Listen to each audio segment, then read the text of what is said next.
posted out, and if you have paid by PayPal, we will be refunding you your money. Be patient with us as we try to get everything situated, but hopefully within the next 4 to 5 days, we'll have everybody refunded. And then also, if you paid by check, we will send you a check back to refund you as well.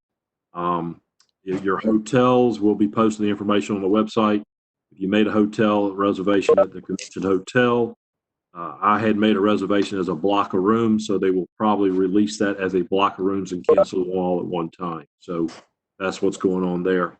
The other thing, just let y'all know, I appreciate your support in the division. We are trying to minimize our financial losses in that capacity. We'll be splitting the losses with the SCR, but it will be somewhat fairly minimal, a lot less than we were expecting. So I think we'll be just fine. So trying to minimize as much money losses this year to the Piedmont Division as we can. So they will have a convention next year in South Carolina, up in Greenville. So get ready to plan on having a good time at the Greenville convention next year, and support that if you can plan on attending. It's just up the road, so it's not too far as well. So, Sally, back to you. Okay. The other one of the things that happened during this shutdown is our friend Del Kittendorf has passed away. Some of you knew it, some of you don't know it. He's been a great inspiration for all of us who work and play with trains.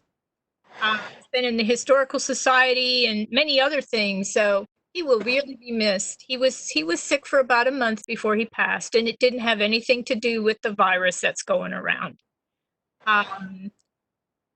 Charlie Mason wanted me to make a announcement. Dan Reaver has earned his Structures AP, and it will be awarded to him next time we see each other. And there will be no NMRA model contest for May, but we always have one in the fall too. So, we'll just hang in there and see how things go. Please, please, please watch the Piedmont page, web page, because schedules are changing constantly. And this is just the first of our virtual meetings. So we'll see how that goes as well. I'm looking at this. We've got 40 participants on this call right now, according to my computer, which is very exciting. So, and I hear Perry constantly with his little Star Trek noise. No. I wanted to make an announcement too. The L&N convention that Mike was talking about at our last meeting is going to be September 17th through the 19th in Cartersville. I told him that I would announce that for him today. And Perry, did you want to do something on the how-to of these virtual meetings? Well, most of the people who are in now already have at least they're in and they've seen it. They're in the meeting. The big thing that they need to remember is if they've got the meeting up and moving or up in front of them on their desktop, there are a collection of, if you move your mouse around, there are a collection of little bubbles that appear at the bottom of the screen. And at the bottom of the screen, you can see one with a little balloon in it. And if you put your mouse over them, it's the third one from the left. The third one from the right. It says chat. And you can ask questions. You can communicate with people. You can bring down a list and talk to individual people. That's the biggest thing you'll want during the presentation, because if you have a question of me during the clinic, you can bring up the chat message and ask that way. Perfect. Yep. Okay. I am really at the end here of our announcements for tonight. Walt, is there anything else? We do. For many of y'all that missed out last month, we were able to do some live streaming from 3 G-scale layouts last month, right in the very beginning as this crisis started. We were kind of scrambling, but we had about 3,000 viewers actually, which was fantastic. So this month we're supposed to be at Gary Fish's on 26. Sunday the 26th. If you're not on Facebook, I highly encourage you to go to it. There's a lot of great activities starting to happen there. And what we will be doing is, I probably won't be doing Facebook Live, but we will do a video or multiple videos from Gary Fish's new layout that he's working on. And I'll do an interview with Gary as well. And we will post that on that Sunday afternoon when it starts. I'll start posting all the videos and have them ready to go so people can start enjoying that afternoon. So just kind of a new way we're having to do some things, but hopefully y'all will be able to enjoy it as the division. And any of your guests and friends can see things as well. Everybody loves trains, so we're just trying to share the hobby and have some enjoyable times while all this stuff is going on. And just have to enjoy this hobby that we have. So, and doing that. Also, if you have not heard, the NMRA National Convention was also canceled in St. Louis. So if you had made reservations for it as well, maybe not at the convention hotel, you'll need to make your cancellations unless you're still planning to go to St. Louis. There will not be a national train show as well. So that is off the calendar, and just be prepared. As I mentioned in the beginning, we are going to do virtual for the month of May and also for the month of June. Sally, we have our July meeting scheduled to do our pizza and swap meet still. Cross your fingers. Let's hope this virus gets out of here and we can get back to start having some normal get-togethers. But we'll just have to play it by ear and see what it is, and we'll make the appropriate announcement at the time if it's a yay or a nay. So but that's about it for me, and hopefully everybody will enjoy what Perry's going to bring to you tonight. Yep. And I'd like to welcome our guests too. We don't just have Piedmont Division members here. We may have people that are joining us from anywhere in the United or anywhere in the world, actually. So we'd like to welcome anybody that's here tonight and enjoy the clinics and that we're going to be doing here in the next 3 months. And Sally has talked to Charlie, and Charlie is slated, and Perry's worked with him. Charlie Crawford will be doing our clinic next month. So for our regular meeting that we normally would have at the meeting. So please do not go to the church. We will be on virtual for the next 2 months after this. All right. Okay, Perry, are Yes, you ma'am. ready? Are you ready to tell us about detailing diesels? Yes, ma'am, I am. All right. So I will share my desktop and I will bring up my presentation. Okay, this evening's clinic, and I'd like to thank you all for joining. This evening's clinic is detailing diesel locomotives. Now, I did present this clinic about 10 years ago. Since that time, I've ripped it apart, pulled it back together, and it's a completely new clinic, or relatively new clinic. So we'll get started. Clinics are not supposed to have, especially PowerPoint slides, you're not supposed to have lots of text. This one does not. I could just sit up here and read text to you, but that doesn't do any good. So we'll go through these parts of detailing a diesel locomotive. You need, of course, a starting point somewhere. You need either a kit or a finished model or something that you're going to kit bash. You need a collection of detail parts and decals, paint, and probably some weathering, especially if you want a locomotive that looks like it's been active. One thing that is very important to remember is that if you're going to detail a locomotive, that you actually start with a locomotive. While this would be fun, it really isn't a locomotive. And I'm going to interrupt for just a second, Bob Kelshaw. With my presentation running in presentation mode like this, I don't get chat. So if someone has a question, would you please let me know? I will do that. Thank you, sir. Mm-hmm. Okay. So please start with a diesel electric locomotive of some form or another, because, like I said, this is not a diesel locomotive. It looks like it would be fun to model, though. That would be kind of interesting. A big Western 6-wheel drive probably, with high rails, dragging along ballast cars behind it. Looks like fun. Okay. One of the places that I started with when I started detailing locomotives many years ago, and I've got examples of it later in the presentation, is this book. And this book was really interesting. I don't know if it's still in print or not. I obviously bought it off of the Model Railroad or somewhere. It may very well be on the Combat Hobby Store page. But it's a very interesting book. It had all kinds of detailing projects and hints, and it provided a lot of the basis for how I first started in detailing locomotives. Now, many of you know, at least some of you know, that I model a freelanced railroad.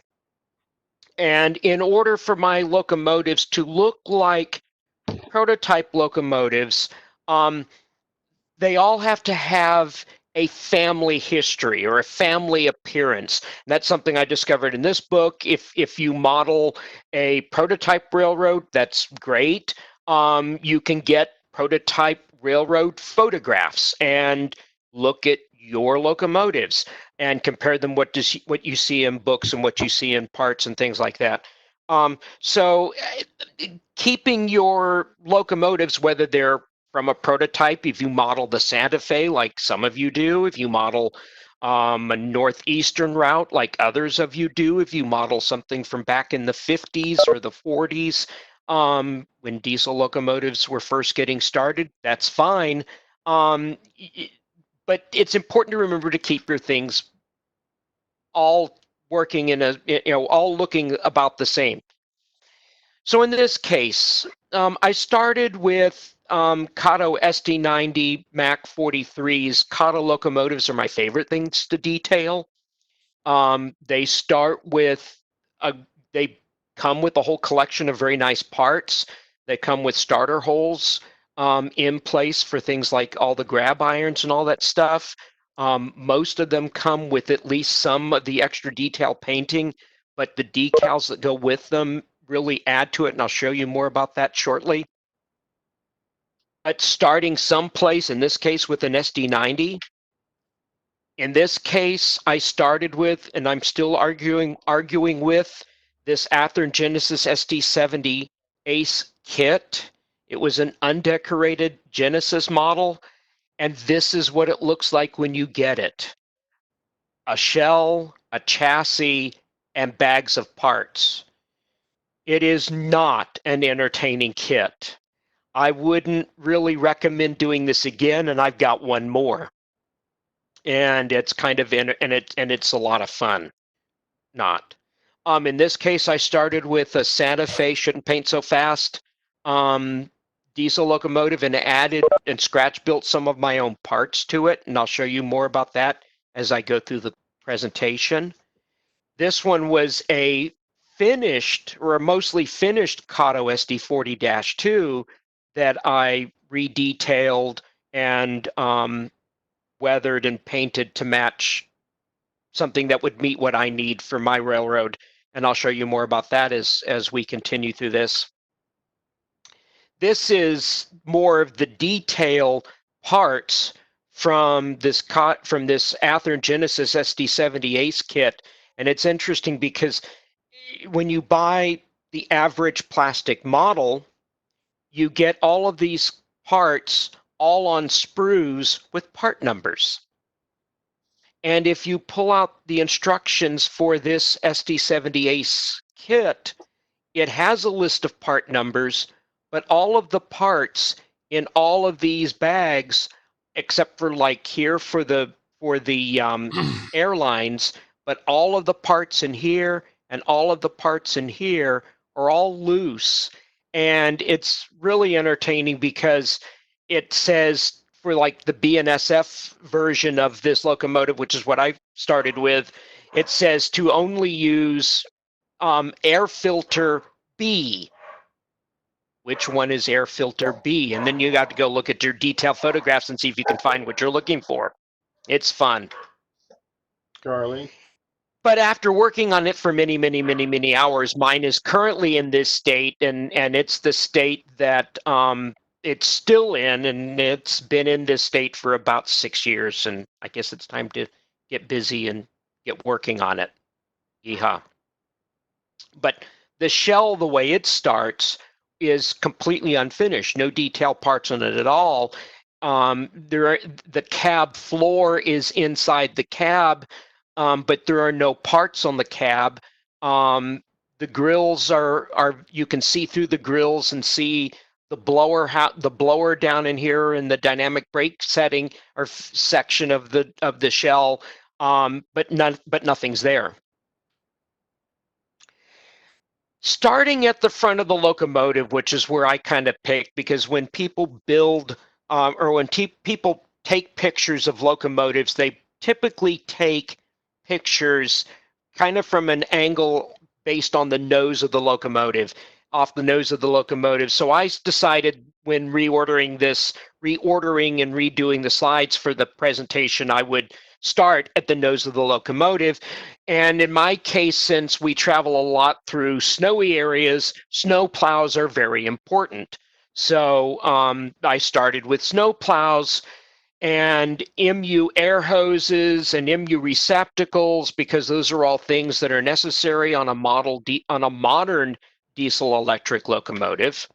And so when you add them to a kit or to a finished model, you end up with with a plow and the MU hoses and the fittings that go with it. Also things like coupler lift bars and all those other products. I didn't add the MU connections to this locomotive like I did to this one, and it's these little ones that kind of add to it that I really like.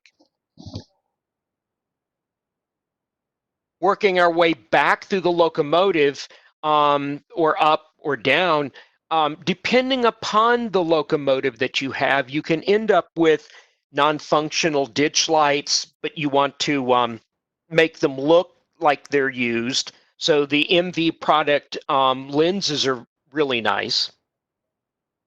Other things like light fixtures themselves, if you have a locomotive that needs new ones.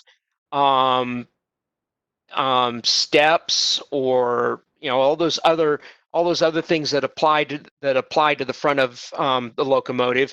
In my case, all of my locomotives have, or most of my locomotives have, a flasher up on the cab. Not so many railroads use those anymore, but a great number of the locomotives in my fleet have them. It just adds to visibility when they're running around in a shop area or in a yard, or wherever a locomotive might wander at relatively slow speed.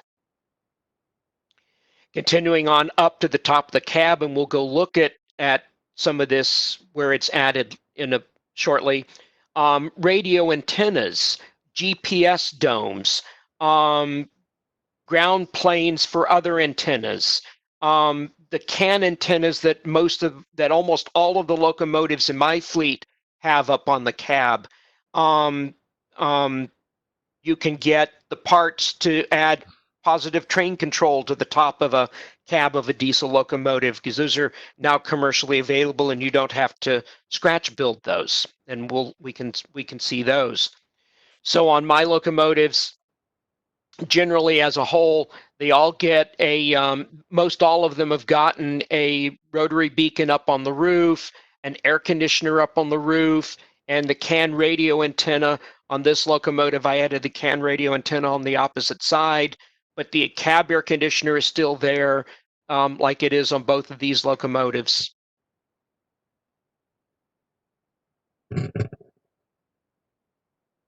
Kano locomotives are kind of nice because they come with coupler lift bars, they come with the grab irons, they come with most of those smaller detail parts.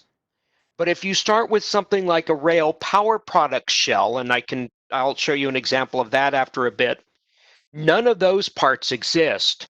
So either bending your own or buying ready-made grab irons, lift rings, coupler lift bars, and mounting those on lift rings at the front and back ends of the locomotive are all details that you can add if you're so interested. They kind of add to the overall, I don't want to say clutter, but that's kind of what it amounts to on the pilots of a locomotive, and it adds, and I kind of like it. Cab armrests for Athearn diesels that came with windows that, especially blue box ones, that came with windows that set inside the shell, inside the cab, and weren't actually flush. The Run 8 products locomotive window sets, in this case for Athearn diesels, are wonderful because they fit in. They're thin. They fit completely inside the window frames and look like windows instead of recessed walls. And I like those. And so all the locomotives that I did of that style at that time all had the Run 8 products, really thin windows. They came in a, kind of like an acetate that I guess were machine heat molded, and you just trim them out, and you can use canopy glue or something like that to fit them into the window. It worked really well. And then cab sunshades to decorate and shade your crews on the outsides of the cabs. Depending upon where it operates and what kind of locomotive it is, all the locomotives in my fleet and many locomotives in a lot of other fleets, Santa Fe had them, Railroad has them, and I kind of followed to a degree Santa Fe and BNSF or Burlington Northern building styles when working on my locomotives. Cab air conditioners up on the roof of the up on the roof of the cab of the locomotive were very common and are on locomotives that belong to my fleet, like you see here. In this case, the cab air conditioner, CAN antenna, a rotary beacon, other smaller antennas that were up on the roof of this particular model, and then grab irons, all those other parts that came along. I think this was an Athearn Genesis locomotive that it started as an undecorated Athearn Genesis SD70, and I detailed, and it continued on this way. Charlie. Underframe mount bells, which most locomotives can have. In my case, I kind of liked the idea of this Western bell on the rear long hood of a diesel locomotive. So on my engines, this is what I use. But the parts are available to do an underframe mount bell, which is, like I said, quite common. So in my case, down here on the back here on the back of the long hood on this Kato locomotive, and then back here a little bit lower, not sure why I did it that way, but I did. On the back of the long hood on this locomotive are the same bells. Hey Perry. Yes, sir. Mike Tarrant wants to know where you're getting the detail parts.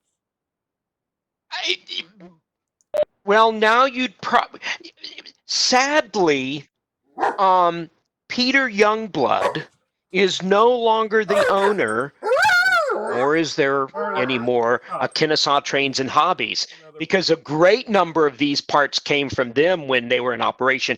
Now you could go to like Blue Ox Trains, or you could order them from Hobbytown or any of the other shops, I kind of assume. A lot of them are available in the Walthers catalog. They're there as well. You can, most of these sites I know because I've been there. Details West and Detail Associates have their own websites, and I believe you can order straight from them. I haven't needed to order parts in a while because I have a box full of them.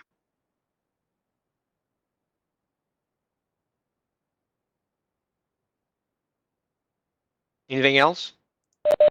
No, I think that's it. Thanks, Perry. Yep.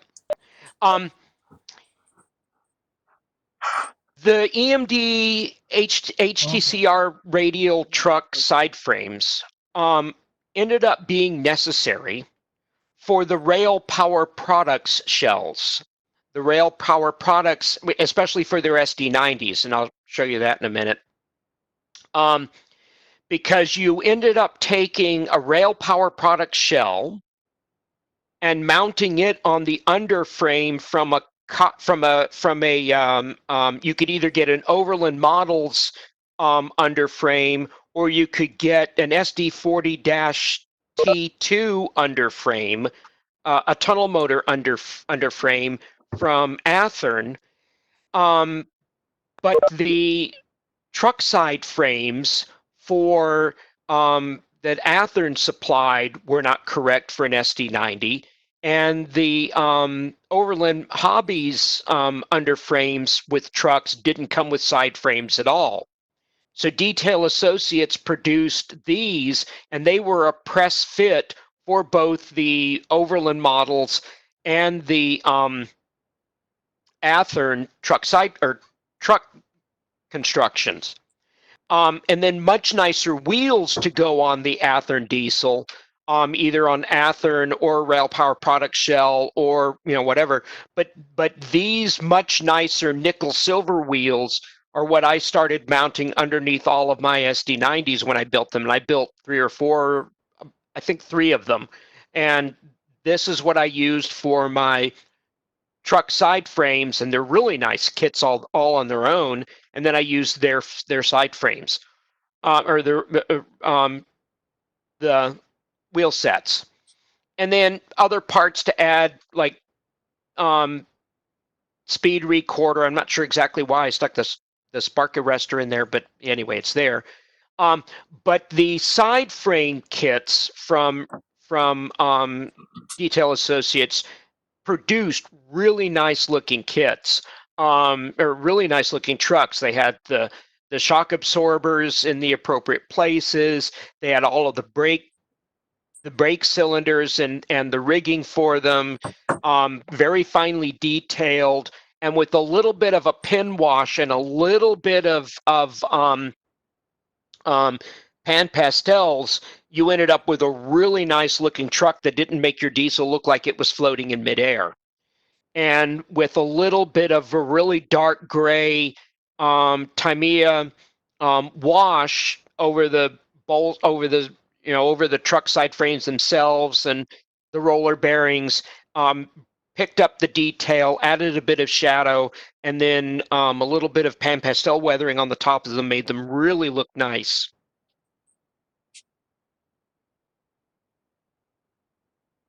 Working our way back to more of the underframe, you ended up, there are a flock of different detail parts that you can add to that: sand filler covers, air vents, fuel tank gauges and fuel tank fittings,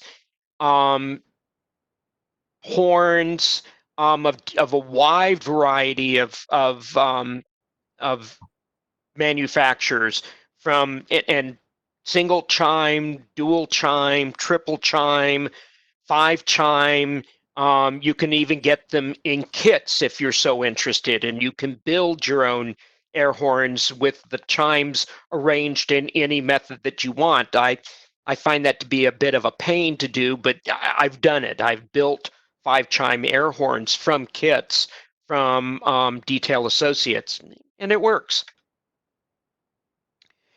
Another way to get detail parts, and I'll show you an example of what this looks like in a minute, is Details West produced underframe detail parts for especially Athearn GE locomotives.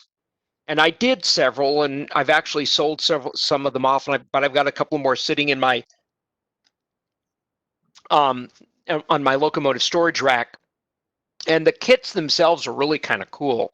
They produce the traction motor cables, air filters, dryers, fuel tank fittings, all kinds of things, and it came out with this really nice with the really nice diagram that explained where everything was, and it's all in one kit. And so if you look down at this, you can see the traction motor cables down here. You can see the bell equipment over here. You can see down here additional fittings that and the air filters down here. I like the kits a lot, and they really add to the kind of under frame detail that you see on a diesel locomotive if you get up close to it.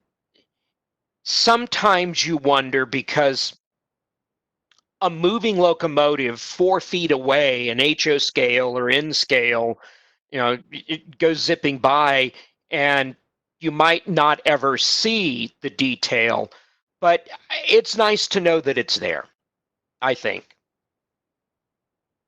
Somewhere though, in the middle of a detailed project, you kind of have to get to a point where you stop and say, okay, what's good enough for what I'm trying to do? If you're trying to build something for a contest, you go a lot further.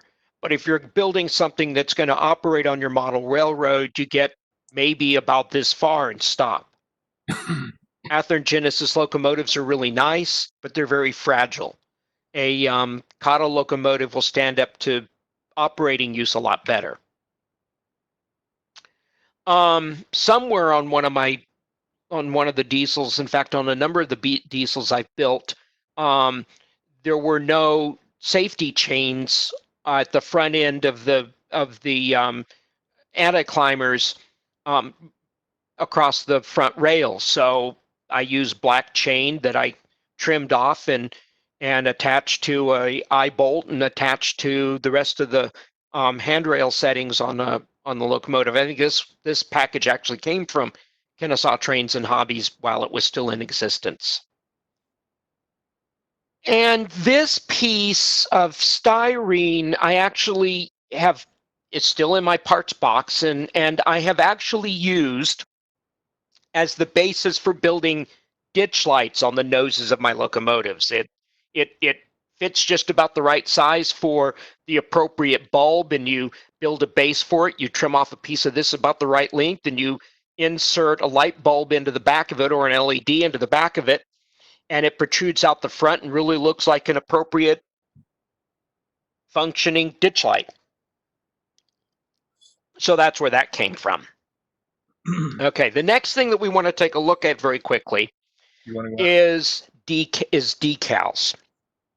Because in my eye, a locomotive sitting on the track or running down the track by itself, painted, detailed, but the decals that go on a locomotive, especially the warning decals and whatever else that you need for heralds or road names or safety striping or whatever, all of these decals add just a little bit of splash or color to the locomotive itself, and to my eye really makes a difference when looking at the side of a locomotive. You get a locomotive without any of the warning decals on it or warning placards on it, and you put it next to one that has them, and there's a great deal of difference. Weathered and decaled and painted makes a huge difference in comparison to one that isn't. And decals can provide a wide variety of things. If we go backwards one and look at the SD70 series data, all those things go in their own certain appropriate places. In this case, I took the flags from a UP set and used them on my own locomotives, because the American flag is not copyrighted like Building America is by BNSF, or excuse me, by UP. And so I can take that and add the flag to the side of my own locomotive, and off we go. And we can see the warning decals and the other lettering that's along the sides and up here. And if we continue around towards the front of the locomotive, all of those decals to me, all those markings to me add just a bit of color that really improves the appearance of the locomotive. And there are a variety of them from all over the place. These ones were from a generic diesel locomotive set that came from Rail Graphics, which is the manufacturer of the custom decals I had made for my railroad. So if we go back a couple of slides, the UC&W or Utah, Colorado, and Western were custom decals from Rail Graphics, and their decal set of diesel locomotive details came with a nice variety of things that are useful. There are very specific decal sets for things like BNSF patch locomotives. This decal set that I have is eventually going to go on the on that Shouldn't Paint So Fast SD40-2 that I have, because a few of those actually made it into BNSF colors and lived that way, or made that into BNSF service, still painted in that kind of odd red and yellow paint scheme that SP and Santa Fe came up with when they were going to merge and didn't, because they didn't. But these decals will fit very well on that locomotive, and I can patch it out. In fact, this locomotive one day will get patched, and I can renumber it with the little with the patches on it, and then renumber it and put the BNSF logos on it, because there were a couple of locomotives that actually did make it in this paint scheme into BNSF service and lived there for quite some time. As locomotives changed and the locomotive manufacturers came out with new locomotives, Microscale, among others, came out with new decal sets to match them, the stencils and the lettering diagrams that match all of that. And as you change and as you grow, or as you continue, or as you build newer models or older models, I model today, but if you model the 50s, you can get microscale decals for locomotives built down in that period of time. The Burlington Northern Desert Storm locomotive, this decal set, just 2 decals out of it in O scale were what I used when working on my SD90, my U.S. Army commemorative SD90 or SD70 that I'm working on, and I'll show you that in a moment. And this was the decal sheet that came with microscale for SD70 Aces. And as you can see, the decals here match the placement diagrams up here, and the placement diagrams are really detailed, and something that personally I really enjoy doing. And it makes it look like this. And to me, that's a lot of what goes into diesel locomotives. And this is the Department of the Army, U.S. Department of the Army crest, and that's on my hand-painted SD70 Ace that I need to finish.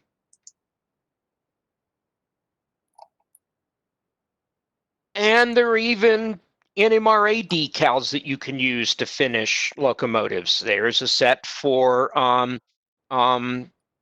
Operation Lifesaver diesels or something else, and they can go on a locomotive just as well as anything else. EMD lease diesel decals, just plain U.S. flags, which I use and apply to the noses of my locomotives. This Boston and Maine set is very nice because it has very, very small number jumbles. And those very, very small number jumbles work really well in the number boards on diesel locomotives. Since they need to be numbered, This is where I went to get small numbers, which is really nice because they fit right there and inside the number board frames. Okay, and adding the other extra stencils, like I said, to me just really kind of helps. And this is the leftover set of ones that were produced for me by Rail Graphics. They do logos for me. They do warning stencils and other stuff, and the number jumbles and the full road names for me, and I like their decals.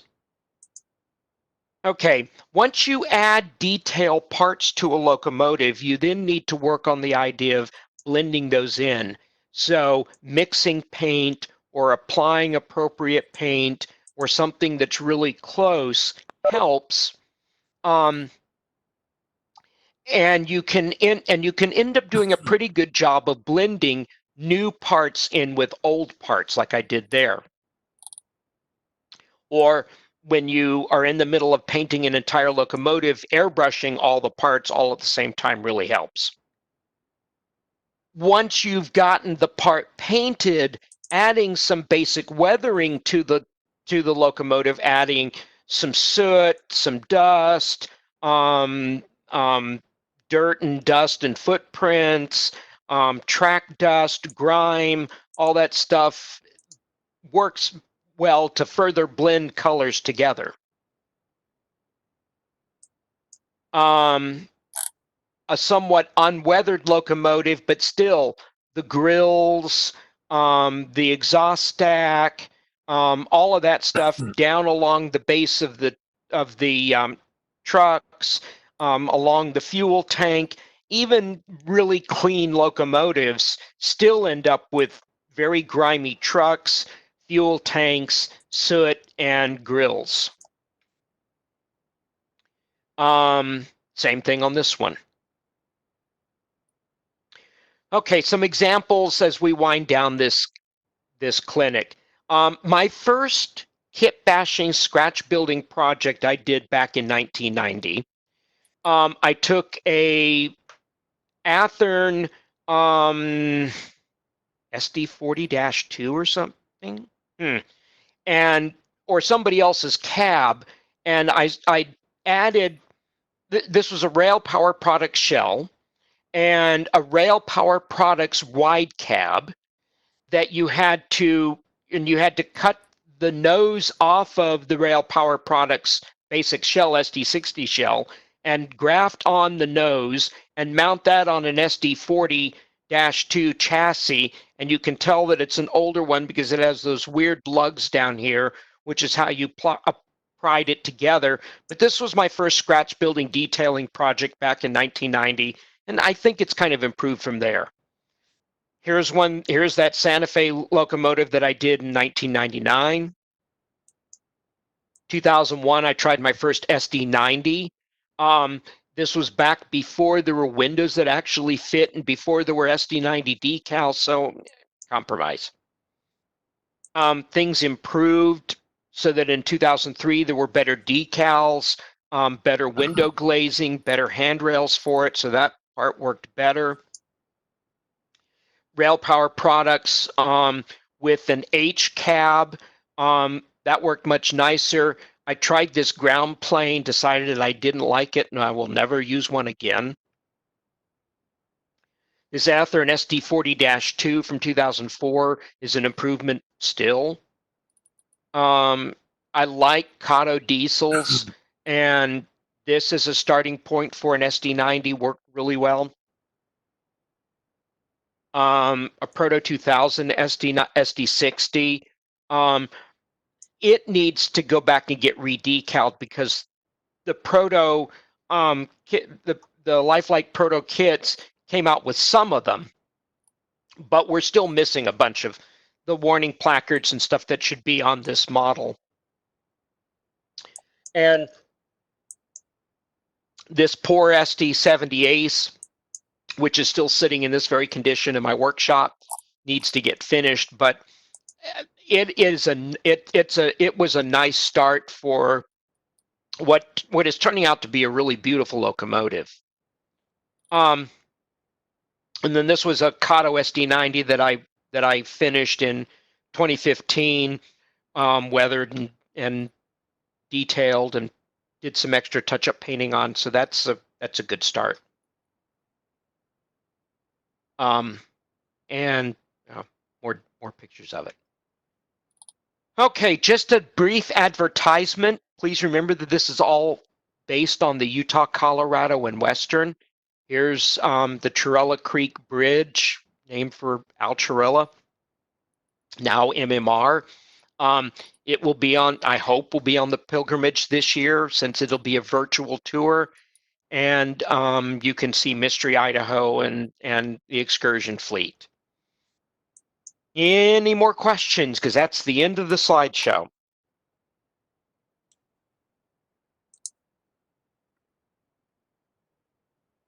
Well, thank you, Perry. That was really a nice clinic. Thank you, ma'am. Yes, very good. I have a couple announcements, and then we'll say goodnight. I do want you to watch for Gary Fish's post, or actually Walt's post of Gary Fish's open house on the 26th of April. Check our website for time. And also the next meeting is going to be May 12th. It is a virtual meeting just like this one.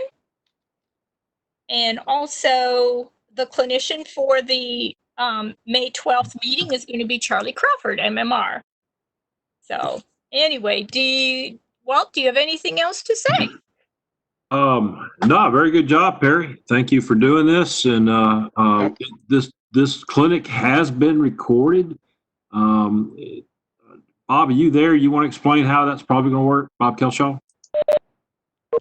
Well, we're going to probably put it on YouTube and a link on the division page and the division Facebook page to that YouTube recording. Okay. I unfortunately I didn't start it right as we started our meeting. I had to wait until Perry gave me the host rights, and then I started it. So I missed some of the announcements, but we got the whole clinic. Now, as long as we have the clinic, that's the important part. So, right. All right.